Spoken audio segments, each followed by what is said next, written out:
చూడండి ఎంత పెద్ద రొయ్యలో. రోజు తాళరే వెళ్ళాం మా అక్క దగ్గరికి. మా అక్క ఎన్ని రొయ్యలు ఇచ్చిందో. మనకి ఇంకా రొయ్యల ఫీస్ట్ అన్నమాట. పండగే పండగ. ఎన్ని రకాల ఐటమ్స్ కావాలో అన్నీ చేసేసుకుందాం. నేను అన్నీ కూడా మీకు షేర్ చేస్తాను. క్లీన్ చేసేసుకున్నానండి మొత్తం రొయ్యలన్నీ. హెడ్తో ఉండగా ఫ్రిడ్జ్లో పెడితే పాడైపోతాయండి త్వరగా. అందుకని క్లీన్ చేసుకుని ఒక బాక్స్లో వేసేసుకుని స్టోర్ చేసుకోవడమే.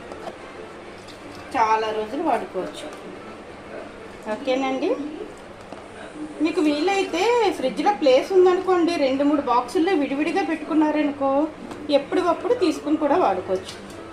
ఓకేనా. నాకు ఫ్రిడ్జ్ ఫుల్ అయిపోద్దండి. చింతకాయలు నిల్వ చేస్తాను, కొబ్బరికాయలు నిల్వ పెడతాను. ఇంకా నా ఫ్రిడ్జ్ అయితే ఖాళీనే ఉండదు డీప్.